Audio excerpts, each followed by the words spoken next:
I'm pretty sure I just found proof of who's behind this entire woke agenda. You guessed it. This was published in 1967 and approved for release in 2000. The largest student organization has been funded by the CIA.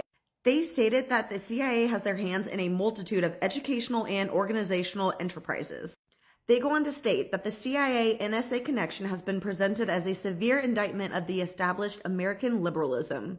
So they stated that at first, private investors stopped funding the international activities that liberals were trying to provoke, which led the NSA into the CIA's arms because they would fund it. It went on to say that the relationship between the CIA and NSA created an anti-democratic and became symptomatic to the post-war foreign affairs. They continue to go further in depth with the CIA and the students' relationship.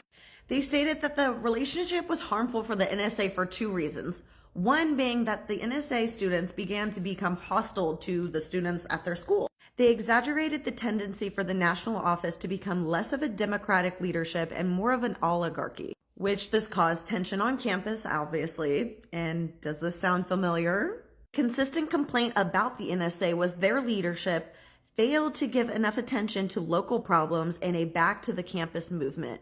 The effect of the NSA's relationship with the CIA may come to a surprise to the liberal mind. It ties to the agency's certainty that it pulled the NSA to the left in its political stance.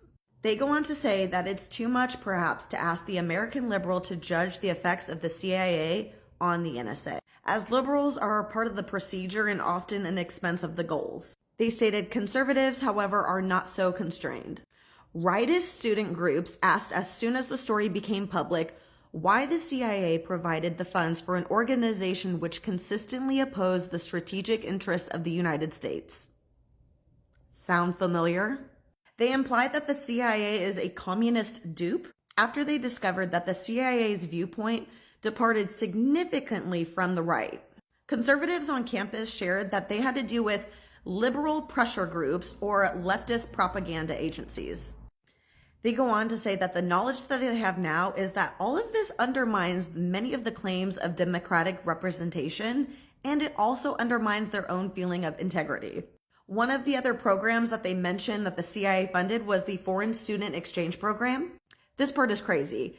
The arms of the CIA had touched hundreds of foreign students who came to the United States, and now many of the students are highly placed in their own governments.